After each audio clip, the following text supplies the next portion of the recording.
বরাবর ঠোঁটকাটা বলে ইন্ডাস্ট্রিতে পরিচিত শ্রীলেখা মিত্র। বিভিন্ন সময় নানা ঘটনা নিয়ে সোচ্চার হন ঢালিউড অভিনেত্রী। পাশাপাশি সোশ্যাল মিডিয়া খুবই সক্রিয় থাকেন তিনি। একদিকে যেমন অনুরাগীরা ভালোবাসা শুভেচ্ছায় ভরিয়ে দেন নায়িকাকে, অন্যদিকে শ্রীলেখাকে কটাক্ষ করতেও ছাড়েন না। বুধবার সোশ্যাল মিডিয়ায় নিজের দুটি ছবি ও একটি ভিডিও শেয়ার করেছেন অভিনেত্রী।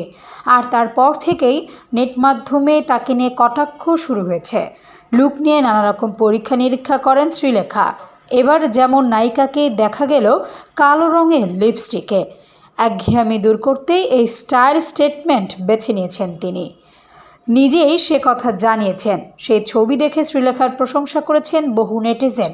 তবে কটাক্ষ করতে ছাড়েননি অনেকেই। কমেন্ট বক্সে এসে রীতিমতো তাকে তুলোধনা করেছেন নিন্দুকরা। যদিও নিজের মতো থাকতেই ভালোবাসেন শ্রীলেখা মিত্র। ট্রোলিংয়ে পাত্তা না দিয়ে কেয়ার নট অ্যাটিটিউড রাখাই পছন্দ তার। টলি নায়িকার এই খামখেয়ালি নিজের শর্তে বাঁচার জন্য তাকে ভালোবাসেন, পছন্দ করেন বহু মানুষ। Desk report, সমযোগ।